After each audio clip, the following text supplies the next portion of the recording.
Hello everyone, my name is Lowko, and welcome back to a professional match of StarCraft 2. What I've got for you today is a best of 5 series of Protoss versus Zerg. We're in the top right hand corner of the I wanted to say the map and amygdala. The top right hand corner of my amygdala, we have none other than MaxPax and his opponent in the bottom left with the red Zerg drones. He goes by the name of Serral. Serral going for a spawning pool first. Alright, we'll have to keep an eye out on exactly what the plan is. These two, they've played against each other a few times so far already in 2025. And last time I got to cast this series, or these two playing against one another, it was actually MaxPax obtaining the victory in the best of 5 in the end. So I'm excited to find out exactly what ended up going down in this particular series. This was played during the Lulu Cup. They actually played against each other twice in that tournament. So I guess I'll have to cast the alternative version at some point in the near future. Serral, though, starting off apparently with a cheeky little zergling rush. Now, this is obviously just 6 links for now. I don't think he's really going to commit to any more than that. And they won't have link speed. There's not going to be a bailing nest. But this is something that can definitely catch a Protoss player off guard, especially when they skip out on that probe scout. So MaxPax does this in the majority of his games now, especially when he's playing a series. He seems to be cutting the probe scout, and it means that he's likely not going to have any vision on the other side of the map until that adept comes out, and sometimes even until the oracle is out, which really takes quite a long time. So Serral's hoping that he can maybe catch this Protoss player off guard. Links are already coming close. If you can kill the pylon, that's basically game over, and that's exactly what Serral did have his eyes set to. I was just waiting for Zergling number 5 and 6 to come over here. If he kills the pylon, it's extremely hard for MaxPax to get back into the swing of things. Okay, he's just gonna make a backup pylon instead, because he realizes that this is not gonna be saved. Such a cheeky way to start. I don't mind it. Yeah, we're gonna go for pylon number 3. Let's keep dancing, and obviously in the meantime, a lot of probes are not mining. So even when the dust settles, this is still going to be okay for the finisher. Punishing the probeless opener. Yeah. Ultimately, though, those workers will be able to shut this down. But it's a lot of lost mining time. And it would have been certainly a lot cheaper here for MaxPax to just send that probe across the map and get the early game vision. I mean, maybe calling this a game over immediately is a little bit excessive.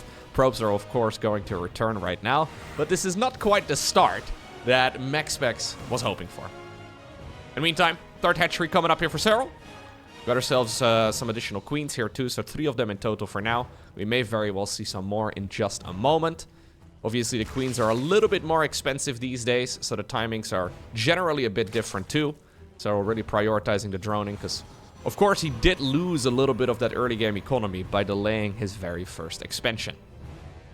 Looks like MaxPax doesn't really want to take any chances now. He wants to wall himself in, it seems, before making a third nexus. He doesn't know whether or not there's a ton of Zerglings out on the map. There's always a chance that the Zerg is going to continue the aggression, so we're just going to sit back here and see if we can stay alive and maybe deal some damage on the other side. So far, though, good positioning on the queens. Spore Crawler coming up. Spore Crawler already done inside of the main base. There's that extra gateway that's going to complete the wall off, and now finally the third nexus will go down. So the third nexus here is about 15 to 20 seconds later than... Oh, don't lose that. Ooh, that was close. Lucky here for that oracle. The queens were stuck on the mineral line. Anyways, generally, the third nexus will come up a little sooner. Serral's actually running in some additional links to see if we could potentially get the snipe. There is another oracle. The oracles are busy on the other side of the map. This third is actually in a world of trouble. Yeah. And this is a much more aggressive start than the one that we normally see from Serral. He generally does not rush links. Almost taking a page out of Dark's book. Maybe a Rainer's book. They're known to do this sort of thing, but Serral, not usually a fan.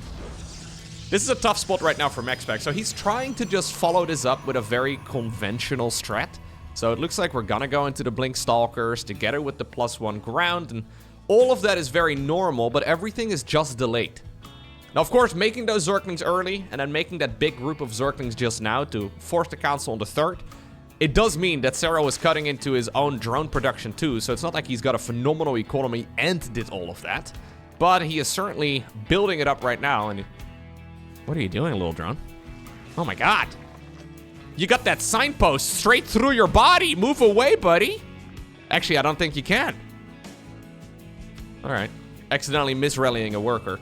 Probably tried to send one, accidentally sent 2 drones on over in that direction. Either way, Serral is going to be able to skyrocket ahead economically right now.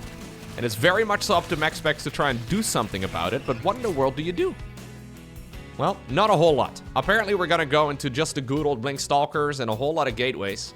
MaxPax is trying to play a conventional catch-up now. He's just trying to do the normal thing that we normally see for Protoss players, but he's doing it from behind. And that is not, generally speaking, the way that you win in a game of StarCraft 2. Then again, we have had a lot of success lately, especially for Protoss players in the late game. Going up against Zerg, it seems like they are favored. Most Zerg players are struggling in the late game right now against Protoss. Everybody seems to, not be a fan of the situation as far as the Zergs go, but Serral has been destroying Protoss lately. Late game, mid game, early game, it doesn't really matter. He was struggling a bit when the new multiplayer balance patch first went live, but now that he's had a few months of practice, it seems like he's okay. He decides to even go into a spire. Honestly, if the usernames were covered up and I didn't know that this was Serral playing, I would not have guessed that this was Serral. Early game spawning pool into a lot of additional zerglings, into links with +1 melee together with a spire, so we're gonna go into Mutalisk. This is very, I want to say Raynor/Dark-esque. It's what they generally like to do. Very clean execution, though. Trying to add on some additional drones. Obviously, the last thing that MaxPax is going to expect right now is Mutalisks. Generally, you go into Hydras from here, into Lurkers. Or Roach Ravager is also a viable choice. We will probably see some of those, but we're gonna see at least one big boost of Mutalisks, and potentially even more. Spire is done. He's got about 1,000 gas. Curious to see if he's also gonna go into the... maybe he needs to actually do more Zergling production for now, just to stay alive. Yeah, he might actually even need some Ravagers here and just more Roaches. No, he decides to go Mutas, okay. Curious to see if he wants to go into the +1 flyer attacks here as well. That is something Dark does quite frequently. Nice Stalker control here, by the way, by MaxPax. He is going to go into the Storm research. So technically he will have all of the tools that he needs to deal with this type of Zerg army. Baneling Nest as well? Okay. Zerglings running up north, trying to make sure that this Adept does not have Watchtower vision, meaning that the Mutalisk right now can go across the map completely unscouted. Important play here. There is a photon cannon coming up in the 3rd base. There's nothing protecting the main mineral line. Nothing inside of the natural expansion either. A Zergling now scouts the photon cannon and the shield battery over here. Serral, I think, is going to be going straight into the main. Yep. A lot of Zerglings in the bottom right-hand corner, but I'm going to keep my camera over here. Very quick reaction by MaxPax. Instant recall. It does mean that potentially, though, his 4th base is now going to be in some trouble. We have storms available here. Very good crisis management by the Danish Protoss. Trying to keep all of this alive. Mutas are actually gone out of that location of the map. They decided to fly on over in this direction, and they've managed to snipe, well, what seems to be all of the important units here. The High Templar, an Archon, an Oracle going down as well. Zerglings are going to wake up out of stasis. And Serral's going to settle for killing this base, it looks like. Yeah, the Mutas are going to be deflected, but his base is not going to stay alive without Storm, and Storm is nowhere to be seen anymore. A hyper-aggressive game number 1 by Serral. From start to finish, he has not really let his foot off the gas, and it seems like MaxPax has no response. So all of this can be traced back, and it almost sounds a bit silly, but all of this can be traced back to MaxPax skipping the Probe Scout. The Probe Scout that usually happens as the very first action from Protoss players in this matchup. Serral clearly realized that MaxPax has been skipping that in some of his games. And yeah, Max is paying the price. He's been in a rough spot ever since. Now he's trying his very best, and I think against the majority of the Zergs, he would be able to come back. But Serral has had a full hold on this game now. The entirety of it. And High Templar casting their storms. I mean, that was pretty good. It's just 89 workers versus 58. A major supply advantage here as well. Serral not done yet. He's got the roly-poly upgrade done as well for the banelings. So it looks like we're gonna be, well, probably as soon as my move, as soon as I move my camera, that will be when the banelings commit. He wants to hit as soon as the Protoss player is potentially distracted. Yeah, I don't think these Banes are gonna do much. He actually decides to still commit regardless. I mean, this is a properly walled-in Protoss base. We need a force field. Jeez. Okay, Serral's mad. Yeah, he does not enjoy the fact that he lost that previous encounter against Max. And he's making sure that it's not gonna happen here again. Like, there's about 0% chance that MaxPax is gonna get back into this. Those storms are really good. He just doesn't have the numbers. What a game. Yeah, I think it's safe to assume that for the remainder of this series, we are not going to see MaxPax skip the Probe Scout. In the meantime, by the way, Hive is done. Serral has gone into a Greater Spire, Adrenal Glands. We're going +2/+2. MaxPax is still playing Survival, but this is like it's like a multi-layered cake over here. Like an onion, like an ogre. Like an ogre, Serral's got another layer, and the final layer is going to be Brute Lords. Again, technically something that Blink Stalkers together with Templar can counter. It's just that if there's like 10 Brute Lords available, if Serral whips out maybe 8. 8 or more Brutes, Banelings running in. There's a bunch over there too. Those did get deflected. There's about, yeah, there's not gonna be a counter for Protoss against that many. Oh, he's actually holding on. MaxPax is actually trading extremely efficiently. If you look at the minerals lost, that's not bad. Yeah, not awful. Just, I mean, if he wins this game, I'm gonna lose my mind. It's actually not looking that terrible here for Max. His army is still good. Yeah, supply-wise, he's not even in that terrible of a position here. Here go more Zerglings. Another Templar. Little out in the open. There's one more.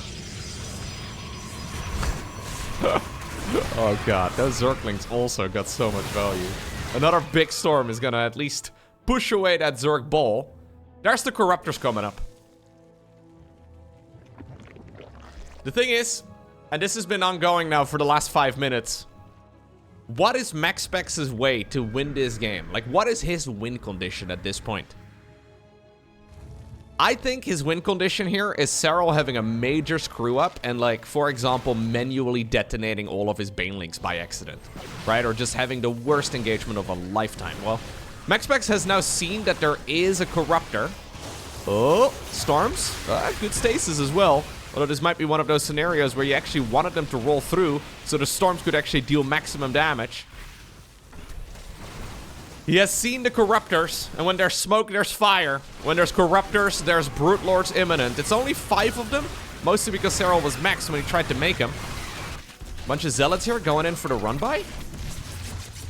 I mean, if anything, MaxPax is such a scary man. If anything, the fact that he's still making a game out of this is ridiculous. He's got that fighter instinct. Yeah. I'll be honest, I sort of expected a GG. Like, okay, well, I expected it a few minutes ago, but I guess that settles it. Next up, we find ourselves on Ley Lines. Well, would you look at that? Probius has been assigned a noble task to figure out whether or not it's going to be a spawning pool first. It's not going to be a spawning pool first this time. I don't believe it. Very unlikely that we will see Serral going for a pool first back-to-back. But at the very least, MaxPax is a little bit concerned. Yeah, the standard is the standard for a reason. And a probe scout is assumed to be the norm. Okay. Looks like Serral is already going for a third hatch rather than the natural expansion. So sometimes we see Zerg players make similar moves and they send that drone straight across the map to go for a proxy hatchery rush. That would be something that Dark would do. This is the more conventional approach. Technically a little frustrating here for Zergs. MaxPax hasn't actually seen it yet, so this still could be a pool first build. But now he's got confirmation that indeed everything is normal. So, gas geyser, and then a spawning pool with this drone right over here. Okay. We should probably see a Nexus going down at 20 supply here for MaxPax.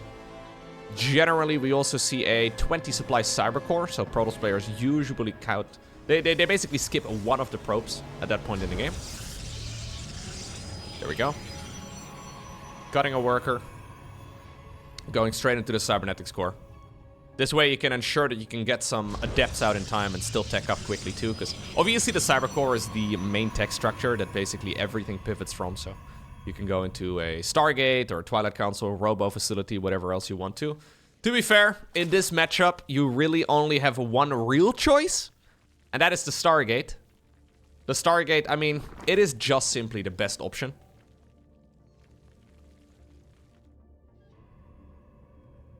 I'm not really expecting him to do anything weird throughout this series, although we have actually seen Serral be a bit vulnerable. I'm remembering that series he recently played against Hero, and in straight-up games of StarCraft 2, Serral looked pretty much unbeatable. But there were a lot of funky early games that Hero went for that certainly showed that there is vulnerability in Serral's, I want to say like 5 to 10 minute mark or so. So there's this moment where Protoss can go into really quick glaive adept after, for example, a Void Ray or even after Oracles. There was also like a Zealot all-in and all kinds of weird shenanigans that hits a bit sooner than you would really expect it as the Zerg. There is vulnerability there in Serral's play. So I'm sure MaxPax has seen those games as well. We'll have to see if he's going to be able to exploit it. A couple of Zerglings run in just to be a nuisance. This is going to save on the Overlord Scout as well. Apparently Serral doesn't even need confirmation of the Stargate. He could have gone into the main base for free. Decided that apparently we can already make the assumption. Oracle, yep, Oracle needs to come up. In the meantime, an Adept going around, shading backwards away from the mineral line here of the Zerg. Okay. Whoa. What in the world is that? That is the weirdest graphical glitch. What?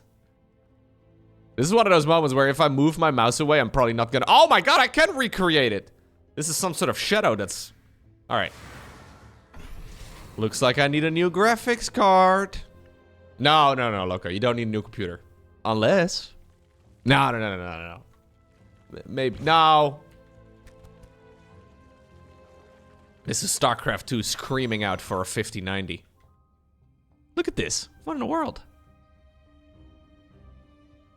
Funny thing is that StarCraft 2 is actually a single core game. Yeah, believe it or not. StarCraft 2's engine was probably made in like 2007. It's, yeah. It's always been very CPU intensive. Yeah, a couple of the adepts do shade in. And this is actually good for Max. Yeah, I like it. 5 drones in total just like that. Oracle also swooped in and got a worker kill. Not bad whatsoever. Oracle in the natural expansion. Okay, Serral actually having a bunch of workers slip through the cracks. That's a little sloppy. Yeah. Not ideal. More workers going down. Oh, 2 more, 3 more. Wow. Okay. Good. Yeah, apparently it's actually only really been the most recent CPU releases. So I'm talking like, what is it, 9700 X3D or whatever it's called? I'm not exactly sure. Basically the latest and greatest CPUs for gaming. Those are apparently the very first ones that can actually play StarCraft 2 late game at like 240 hertz. I haven't actually tried any of those myself. My computer is like 4 years old at this point. A little less than that. But supposedly those are like the first real CPUs that can actually run StarCraft 2 properly in the late game at a very high frame rate. Because up until very recently, well, it was not uncommon for players to go below 60 FPS in the late game, maybe below 100. That's also the reason why a lot of pro gamers play on the lowest graphics settings possible, just to keep that frame rate as high as they can. Apparently you don't really need that anymore. But you do have to buy a brand new computer if you want to deal with that, so maybe a bit silly for a game from 2010. You really don't need a new computer to play StarCraft 2. Ooh, shiny. All of us, when new computer hardware releases. This has been fantastic harassment by MaxPax. 12 drones in the early game against Serral is nutty. That's very, very good. You can see it reflected immediately in the worker count here too. MaxPax pretty much dead even in that department. He's once more going into Blink, once more going into the +1 ground. We have a Robo facility, Templar archives. We're teching up, so this is essentially an identical game to the previous one, except the tables have turned, right? Like, strategy-wise, all of it is relatively similar. I don't think Serral is gonna go for a Spire here. That would be very strange. But at least for Protoss, all of this is basically the same, except better. Maybe these Zerglings, though, can change the tide. A little bit of probe drilling here.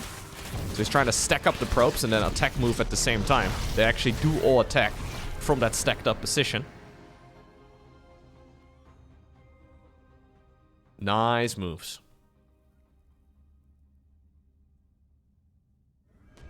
Yeah, I've seen that actually quite a bit on the Battle.net forums in particular, where people are like, why doesn't Blizzard just make StarCraft 2 multi-threaded? Just make it multi-threaded. Now, I don't know much about game development, but that's not easy.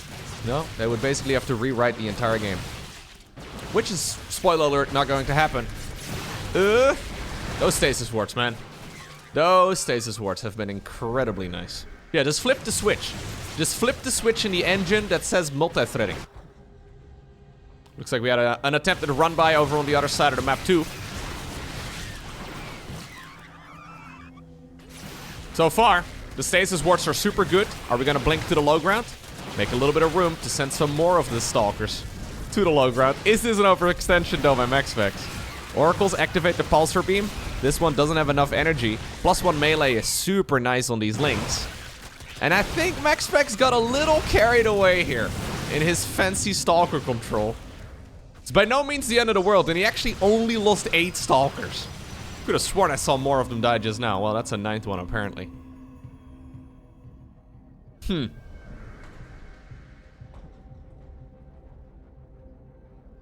Good start. Very good start here for MaxPax, because this has been by no means an all-in. He's once more going into that much-beloved High Templar transition. Storm is already done. Protoss players have been rushing that out lately, using that energy boost over here, for example, to get that one Templar here in the back. Some additional energy from the Nexus, and that is going to allow it to cast Psionic Storm pretty much immediately. Serral's opting for some Bangling roll-bys. Keep in mind that +2 melee no longer one-shots probes.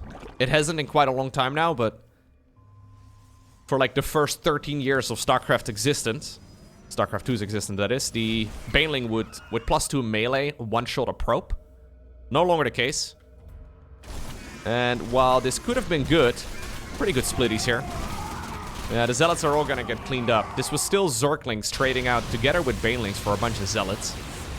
So still a good trade for Max. Minerals for gas. 6 probes go down over there, but yeah. MaxPax is looking really stable. Hive coming up now for Serral. Will we see a lurker den as well? I am expecting one. I feel like it's the thing that makes the most sense, although he might feel like he can't really make that transition, because this game has not really been going that smoothly. He does have a bunch of gas, though. Okay, there's the lurker den. Generally, the main bottleneck for late game is the amount of gas you can mine, so having enough workers for all of that is important. But this is quite a big transition, and MaxPax is going to be able to dominate the map until those lurkers really hit the battlefield. Sending some zealots towards the bottom right. Stalkers and the rest of the army here is up north. Storms? Oh, he's baiting it. Great baits right here by Max. Using the Archons in the front as well to soak up some of those Baneling hits. And in the meantime, a 5th Nexus is coming up. Shielded by this army in a way. Really difficult for the Zerglings to go across. Fleet Beacon coming up. And in essentially every step of this game, MaxPax has been slightly ahead. This is still very losable, don't get me wrong. But this is about the best position you can be in here as MaxPax. A high Templar coming in too. Using its Storm just because it can. Brenda decides to inject a hatchery and then die. In the meantime, the army up north. Good control. Really lovely movement. Man, the amount of stasis wards lately. I feel like Protoss players have been stepping it up with the stasis ward situation. Serral just does not want to play this out. He realizes that he is behind in every pillar of the game. It's a bit of an early GG, but I don't really see what he can do. Alrighty, next up, we find ourselves on El Dorado. And would you look at that? It's the spawning pool first, once more, for Serral. He did go for a quick hatchery on the low ground, so it's by no means a very committed opener. And this time around, we do have a probe scout. So MaxPax now recognizes exactly what he is playing against. Okay. Yeah, MaxPax just managed to deal a lot of damage in that previous game early on. And he built upon the advantage. That was pretty much a perfect Protoss game. I feel like I've not really uttered those words very much in all these years of casting. But MaxPax just played a very stock standard, extremely solid game. Good harassment, good base defense. Great timings, not really making any major errors as far as I could see. Okay, El Dorado is a big one. This is a large map, especially when the players expand in opposite directions. If they go for the bottom section of the map, which usually is not really what the players opt for, but at least not these players. If you go for the bottom section of the map only, and maybe Serral is, the map does feel a lot smaller, but when both players expand vertically, so they both go for the vertical expansions, then suddenly, well, the map feels absolutely massive. Stargate opener again for Max, no surprise there. Sometimes he does go for a Void Ray first. Most of the time it's something he avoids. Anyways. Should be able to get that Oracle harassment going here nice and quickly once again. If it is a Void Ray first, though, generally immediately alarm bells start going off in the Zerg players' heads, because, I mean, usually it means that something aggressive is going to be heading across. And you know what? It's going to be a Void Ray. Doesn't really mean too much these days. Like, back in the day, a Void Ray rush would pretty much always be some sort of Tempest shenanigans, or at the very least, like, some sort of weird Protoss build. These days, not really the case anymore. It's become very common to go Void Ray into Oracle. Or, for example, Void Ray into, I don't know, just blinks. You can do whatever. The real advantage, though, is that this is essentially impossible. Oh, it's pretty much impossible to scout for the Zerg player, is what I wanted to say. But Serral actually got perfect vision of that Oracle that is currently coming out of the Stargate here. So he at least knows that he still needs to prepare some spores. Something he would have likely done regardless. Now, Serral has decided to go for the base at the bottom of the wall. MaxPax has gone vertically. Bunch of zerglings now on the other side of the map, trying to see if they can potentially get some damage in. Okay, zerglings are going to be needed over here at home too. Bunch of drones going down. Looks like the Nexus on the other side of the map lives. So does the third base. Both players just being a little bit mean to each other. Yeah. They're just shooting lasers. Bringing little, I don't know, are these like dogs? They look kind of cute. They're more like, I don't know, more like an ant, I guess. Going across the map. Biting at things. Yeah, pylon, sure. Maybe a drone, maybe a zergling or two. But ultimately, not really a ton of damage. So this is a much more even game now. Back in the previous patch, as Protoss, you were almost expected to deal some sort of damage in the earlier stages of the game. Especially when you go for an Oracle opener. Like in the previous patches, when you would go Oracles and you would then not deal any damage, I would automatically call that you were behind. Which a lot of people didn't really like, but that was just simply the nature of the game.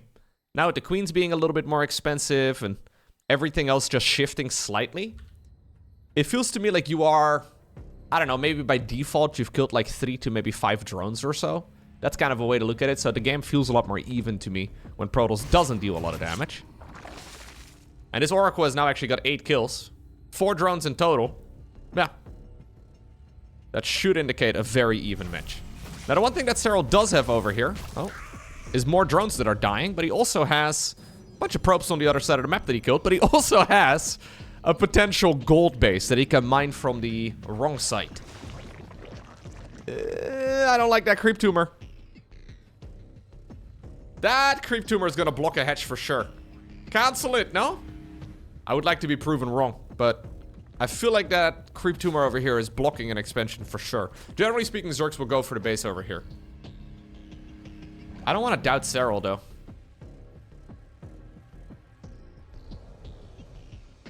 Do you think... Do you guys think that pro gamers make mistakes? Not even just any pro gamer. Do you think the GOAT makes mistakes? What's next? He's actually a human? I find that unlikely. Yeah. I mean, I've met him many times and he does seem very human-like. But that does not mean much. Artificial intelligence is improving quickly. And I feel like AI started in about maybe like 2018 or so, and that also just happens to be the year that Serral started dominating. Coincidence? I think not. Well, we've got ourselves a swarm host transition. Serral has decided that apparently we want to go into swarm hosts. How do we feel about swarm hosts? I kind of like it actually when the bases are set up like this. So you don't really even need a Nidus worm. I mean, it still would be useful. But for the very first wave, I think you can probably try to launch the swarm host from here. Go straight into the main. Maybe even try and snipe the Nexus. Would that be possible? Yeah, I think that's the plan. I kind of like it. It's very risky though, because it means that Serral needs to deal some sort of damage.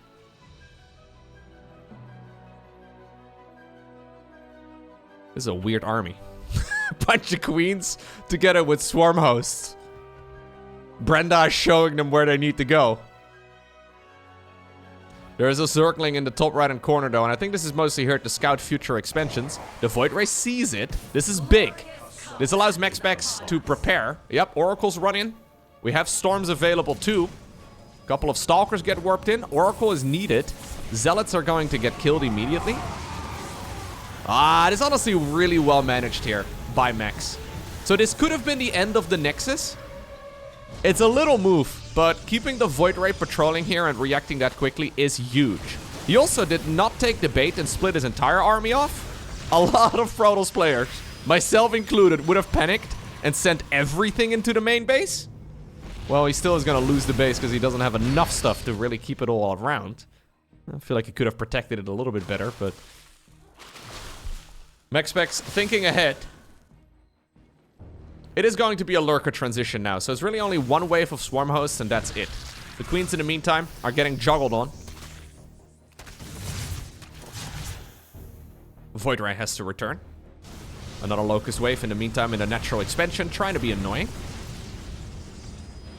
MaxPax is actually at a point though where he can start moving across the map as well. This feels a little counterintuitive because he is significantly behind supply-wise, but his army is much, much better.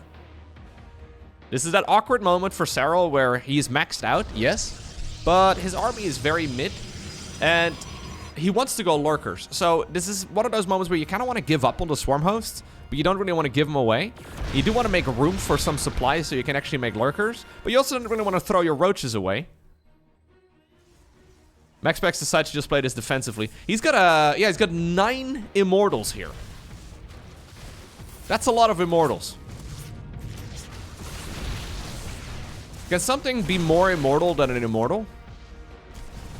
Mortal, immortal, immortalist. If immortal was a Pokemon, what would be the next evolution? Or would the immortal be the final evolution? I don't know. Either way, another group of roaches and zerglings have found that nexus on the low ground once more. And they're going to be able to snipe it. Some of the units here split off from the rest. And now lurkers are coming up. Lovely transition. Yeah, great moves here by Serral. Making it look pretty easy, but I've seen a lot of games where Zerg sort of awkwardly get stuck on Roach Ravager Swarm Host. Serral now already has lurkers out. Trying to keep this Protoss player occupied for as long as possible. And is he hold firing? No, he's not hold firing. That's still a good number of Immortals, though. Immortals are going to absolutely plow through this number of lurkers if they're unprotected. Roach Warren is going to go down. Here's the Locust Wave once more over in the natural expansion. Looks like the Protoss army is thinking about retreating. We have a bunch of Roach Hydra at the bottom of the map also fighting. A bunch of Zerglings in the middle of the map also fighting. Locusts in the meantime over here have been cleared out. We need a new pylon in the natural to repower some of those gates.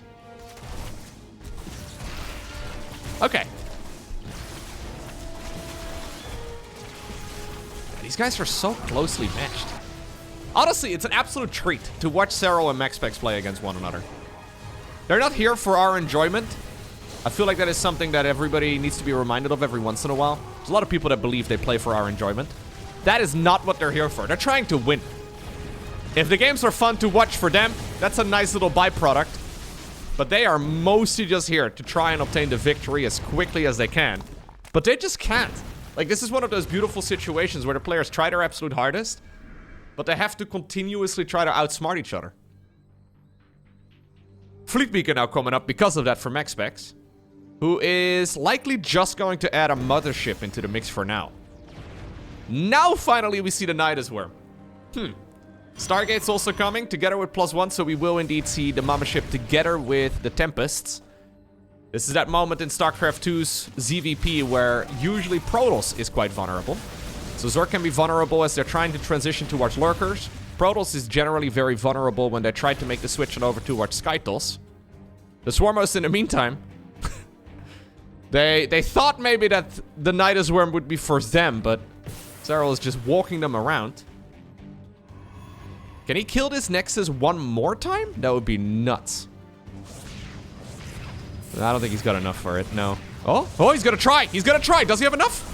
That's close. That's real close. Ooh, he gets it. And that's now the third time that this Nexus dies. It is bad for MaxPax, but yeah, he still has money, you know, like he still has a good number of resources and he's still making a transition towards Sky-protoss. It's just that all of this feels a little unnecessary. Yeah, with the shield battery overcharged, that Nexus would have certainly stayed alive. Serral playing a very complex unit composition, by the way. The Swarmos require like 2 control groups by themselves. One for the Nidus Worm and then one for the Swarmos too. And on top of that, he's playing his normal unit comp. Not mixing any Vipers or Infestors or anything along those lines yet. I think MaxPax, though, really needs to be more diligent with keeping that Nexus on the low ground alive. Because it's way too expensive to lose that. No cancel for the top left base. Lurkers are likely going to be coming out of this. Although we have some Swarmos sitting in it for now. Kind of feel like it's unnecessary to bring Swarm hosts into the main base where they can launch their Locusts from outside. Another Stasis Ward. Yeah, this Nidus is not going to do much. Zergling in the top right. Really? Well, that is really ambitious, Serral. I don't think that's going to do anything.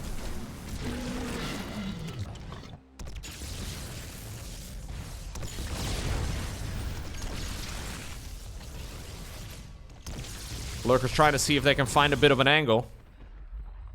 Serral has a good chunk of change in the bank, but not really enough to suddenly whip out a whole load of Corruptors. That's mostly what he's trying to get. Spire indeed coming up. Makes a lot of sense. And this Nexus could go down for a 4th time. And, I mean, he killed his opponent's 5th. He's denied the 6th base. But ultimately, we're still talking a relatively small Protoss economy going up against a much bigger Zerg one. Well, now he finally is finding some real damage, though. And it's because of the lack of Spire units. So Serral needs to get some sort of value. Lurkers are awkwardly standing at the bottom of the ramp. Recall is going to be used on the Protoss army, it seems, or at least on some units. No, just some Immortals. MaxPax believes that he can just deal with these Lurkers. It's a risky play. I mean, now you finally killed the 4th base of the Zerg, but it looks like you're going to lose the 3rd base instead. Very soon, Corruptors are going to be joining the battlefield. I like the snipe. Oh, that snipe on the Observer is so big. There's still an Observer with that main army, but MaxPax currently has a hard time really seeing this. He's gonna try and recall. He's gonna try and recall into the main base. Ah, he wanted to. Yeah, he wanted to. He wanted to. In the meantime, the lunge ability gets used to try and snipe down another Tempest. Serral does have that base at the 6 o'clock that is currently unscouted. He's remaking the expansion in the far top left.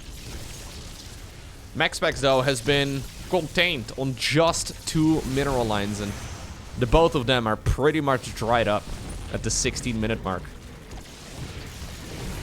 A very strange unit composition in this game for Serral, but honestly brilliantly played.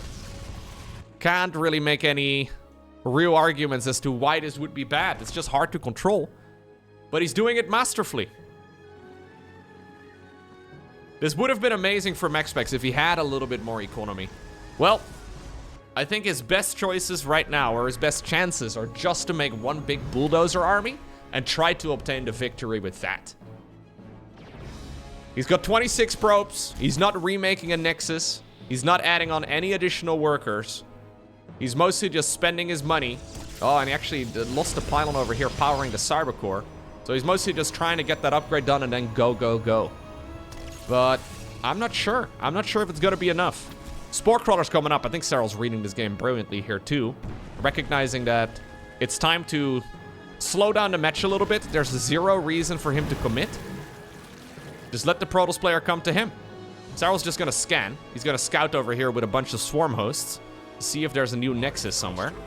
He knows it's not over here. And now he knows it's not over there either. He's already got vision over on this side of the map too. So Protoss has to go for one committed all-in. Does MaxPax have enough to obtain the victory right here, right now? +2 air weapons is finishing up. That's the big important upgrade. There are a lot of Tempests up in the air, 9 of them in total. The mothership itself also hits like a truck. There is one Viper. Lurkers are going to be able to keep the ground army at bay at least. Is there enough, though, for Serral to really kill the Sky-protoss ball? There's now as many Corruptors as there are Tempests, which is not a great situation. And there's still a lot of supply caught up in these Swarmos, too. This is an absolutely massive Protoss army. Yeah. A much more supply-effective army for certain. Using the range there of those Tempests to snipe as many of the Corruptors as possible. Serral trying to see if he can build up on that. He sent a few of his units across. We do have a full recall. I don't know if I like that recall. Yeah, MaxPax is feeling the heat. But going for a full recall here also means that Zerg is going to get a ton more wiggle room. A lot more time to prepare an even better army.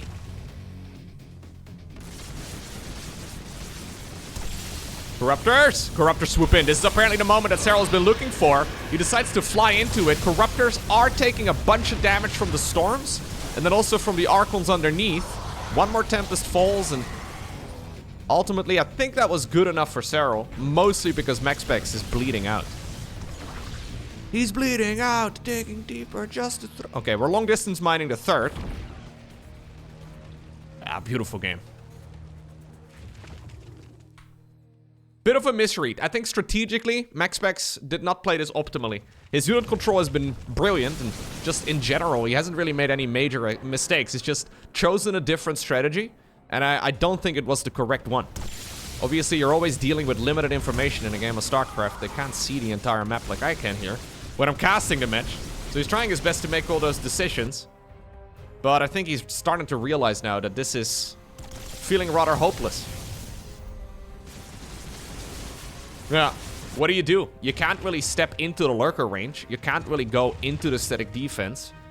But you also can't really... Okay, well, this is apparently what you can do. You can recall into the main base of the Zerg player using the mothership's mass recall. And this is a real option.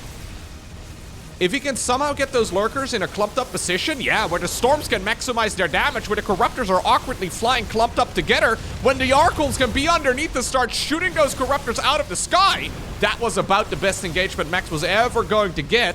Snipes quite a chunk of the Zerg there for practically free. Serral's army supply takes a nosedive.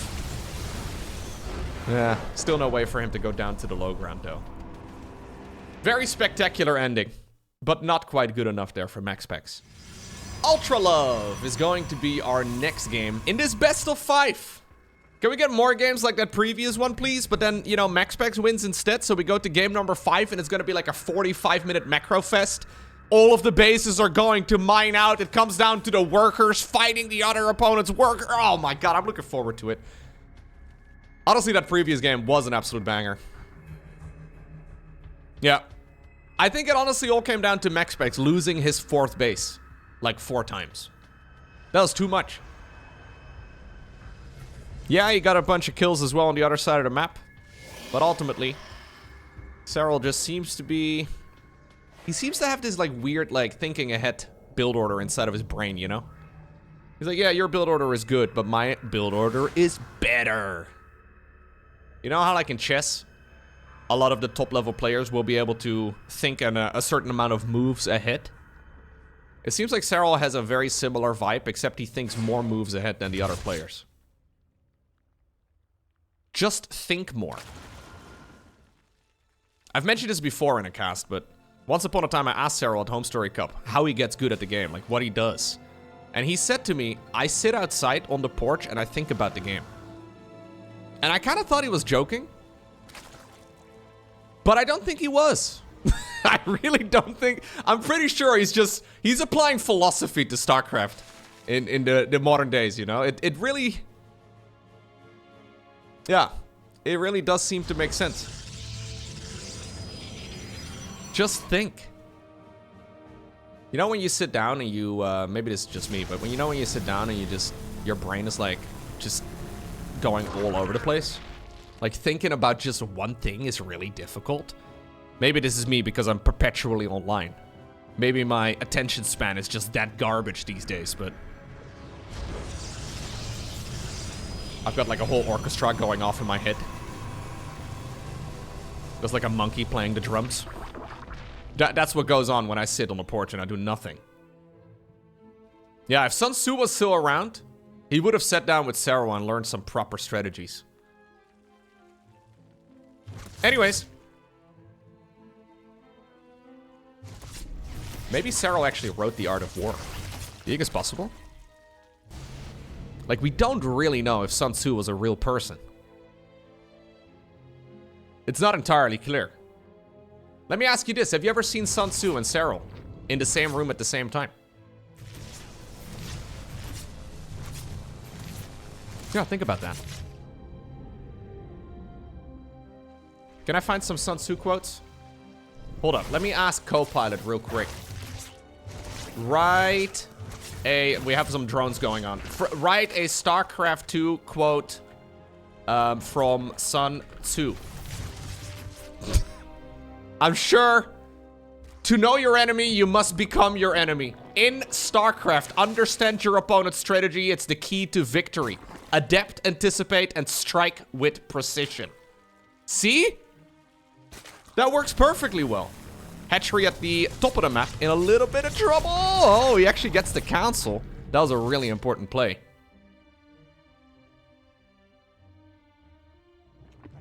Four drones. Absolutely nothing lost yet on the side of the Protoss. I would like to see a perfect game. I've casted like 1 or 2 perfect games. The most recent one was actually CEST. Long time ago at this point. CEST, I don't think he's coming back to StarCraft 2, sadly for us, but he once, I think one of his absolute final games that I ever got to cast, he literally won the game without losing a single unit. Oh? Well, maybe this is gonna be like a similar situation, but then the roles are reversed. On El Dorado just now, we had the Protoss player losing his 4th base over and over and over again, and it seems to me that MaxPax is doing a very similar strategy, but he's denying the Zerg's 4th. What happens here when you knock down the rocks? Do the Zerglings die? I think they will probably die as soon as the stasis wears off. Either that or they will slip away. Stalkers, trying their very best. Going around. Snipes another Overlord here. Pops the balloon. Slithers away. Perfect game! Still a perfect game. Storm coming up. Charge coming up. Now, Charge is definitely indicative of this not being a perfect game. And a Stalker goes down. The game is ruined. May as well tap out. But maybe continue playing for just a little bit longer, because the rest of this match has been going perfectly well. MaxPax getting some absurd value. Great control. Really good control here. Man, there's so many stasis wards everywhere you go. This has been a single Oracle. Like, we've just had a single Oracle. He did lose the Void Ray just now. It's probably Brenda over here with 1 confirmed kill to her name. But just with a single Oracle, you can still put down a significant number of stasis wards.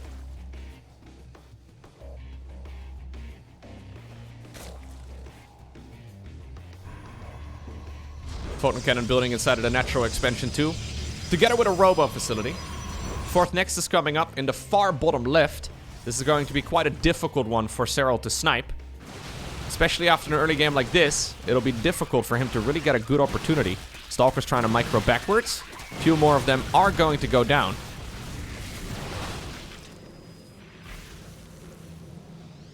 Really lovely play here so far. Well, Serral has decided to go for a big attack, using the Queens and the Overlords right now to create a bit of a creep highway. Or at the very least, that was the plan.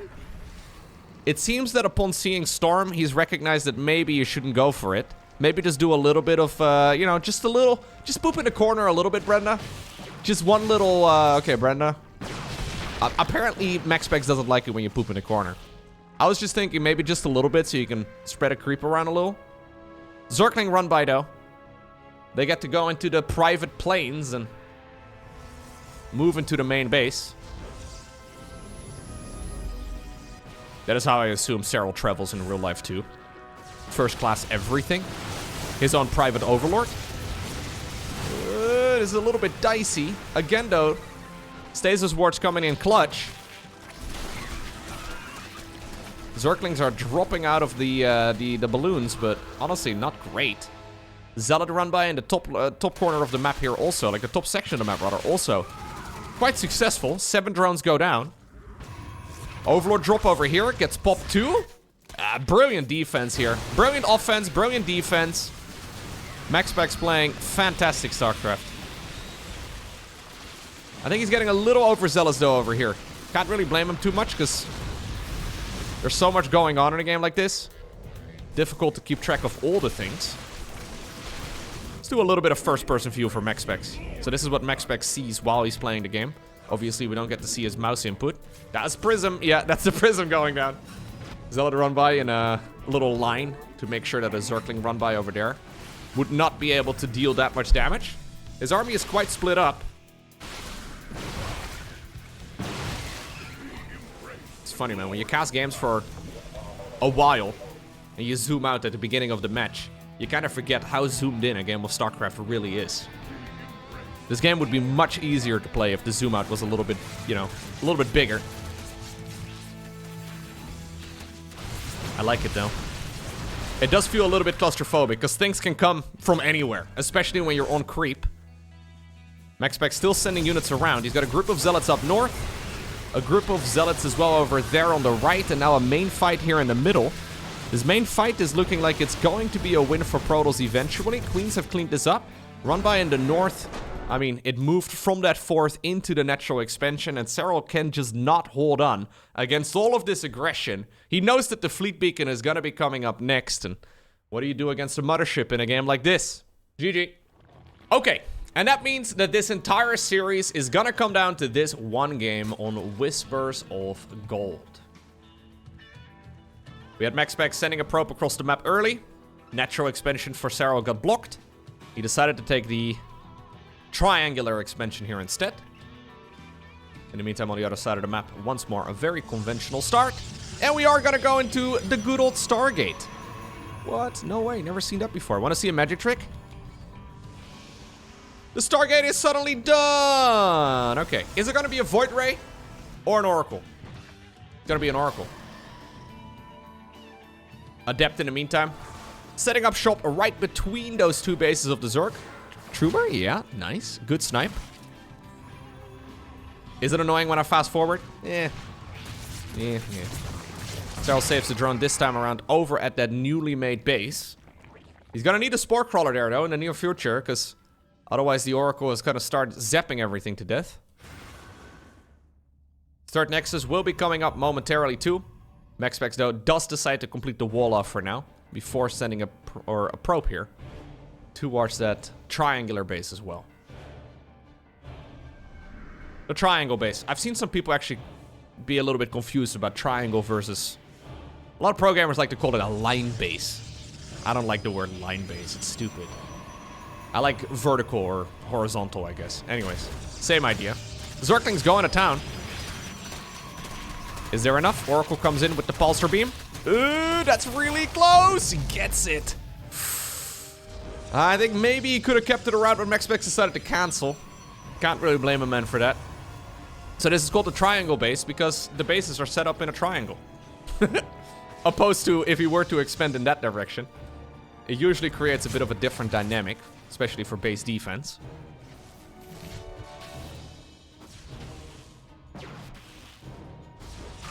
Twilight Council. No Forge. This is a working theory of mine, but every time I see MaxPax skip the Forge, it's a Twilight Council into either Glyph Adepts or Charge. If he wants to go Blink, he always puts a Forge down, and it's always going to be right next to the Twilight Council. What is it going to be? Yeah, it's Glyphs. See? I'm telling you guys. Free tips from Lowko. If you ever face off against MaxPax. But only really this week, because there's a good chance that next week it's going to be different. But if you've got a tournament game lined up, and you happen to be playing against the #1 Protoss in the world, I got you, dude. I got you. I'll send you the invoice for this beautiful coaching after you play your series. I feel like that's only fair. That is only fair. Glyph Adepts, though, is going to make those Adepts shoot a little bit quicker. We don't have a lot of Adepts yet. Actually, we have quite a few. Max has been warping them inside of the main, using those warp gate charges whenever they're available. Hide a bunch of them, and this is exactly what I was trying to highlight earlier. This is what Serral was vulnerable against when he played against Hero. And it seems like, once more, it's a complete misread. Only just now is when he sees that there are a lot more Adepts on the back of it. He, well, tries to start up a war here. One of the Adepts leading the charge. Brilliant attack right here by MaxPax. Crisis management here by Serral has to be good. How many drones is he going to lose to this? I would say he's already lost too many. This is not even over yet. Wall-off is still not up. Drones are gonna fall inside of the main base too, and MaxPax is achieving... Oh, that would have been really good if he got all those workers. He's achieving something that not a lot of folks have achieved. This is not game over yet by any stretch, but this is really bad for the finisher. 22 workers go down. It's not even the end of it. I think we're going to see like 27. I'm going to say 27. Oh, well, he's not targeting. Oh, one more? Come on, make me look good. 27, 28, 29. Can we get a 30 then? No. Maybe? Okay. I'm going to come out and say that losing 30 drones is bad. Yeah, 37 drones. 37 drones were just killed by MaxPax. Obviously, that wasn't free. Adepts are not super expensive, but they're definitely not the cheapest unit that Protoss can go for. Obviously, those drones also died relatively late into the game. It's not like he killed that with oracles at like minute 4, but that was a very substantial part of Serral's economy. Serral's droning up here, and he is trying to actually skip the mid-game now and go straight into an infestation pit. That is risky. If MaxPax goes for a Blink Stalker attack, which he certainly will, he's gonna go into the good old Storm as well on the back of it once more.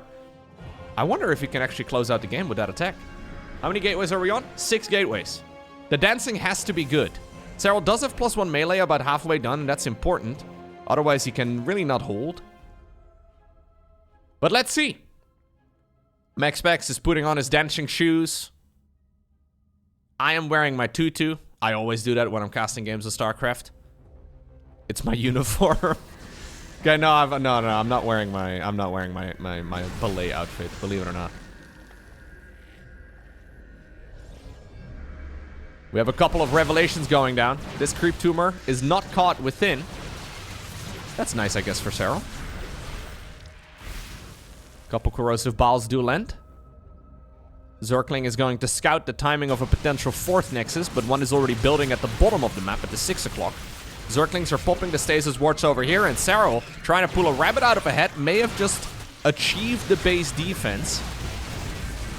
Yeah. Well managed. It's not over yet, but that was a good start. Problem is, this is by no means an all-in. Charts on the back of this. 4th Nexus on the back of this too.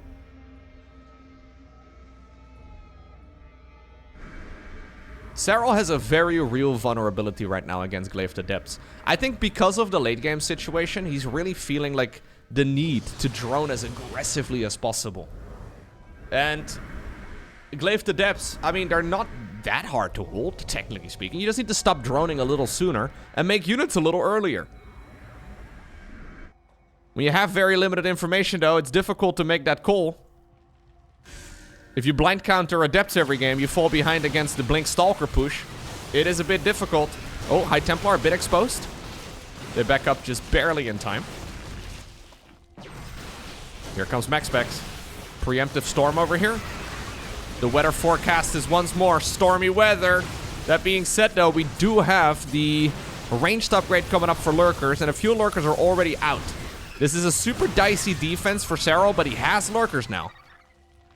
It's only a couple. 2 more are coming. Seismic Spines, that's the lurker ranged upgrade. Serral basically skipping the mid game and going straight into this. Just crossing his fingers and hoping that he can stay alive. MaxPax goes Fleet Beacon. I think Fleet Beacon here is an excellent choice. As long as he doesn't lose too much, it should work out for him.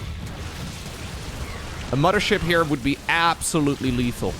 Still, though, great defense by Serral. It looks like he's actually going to be able to stay alive here. Zealot run by towards the left side. That first expansion that Serral made a long time ago at this point is under a lot of threat, but 6 drones only go down. Yeah, I think if MaxPax goes for a mothership here. Dude, the mothership is actually such a lethal unit now. I think if you go for a mothership here, you get it out. What in the world is Serral going to do against it? There she is! Ideally, Zerg wants to make a dozen Corruptors all in one go.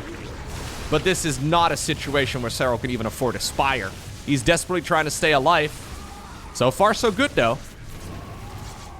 Maybe if he can get an overwhelming number of, for example, Hydralisks, or there's a chance, I guess, that MaxPax miscontrols the unit, because the mothership kind of steers like a boat. It's not ideal. Observer coming in now for a more reliable detection against those lurkers. Do we have any Immortals? Just the single one. He's actually committing to this fight. It's a little bit dangerous. Serral, though, has decided that he does not want to play this out. He knows that Mama is on her way. And because of that, he taps out of this match. Brilliant series by MaxPax. He obtains the victory once more against Serral, 3-2.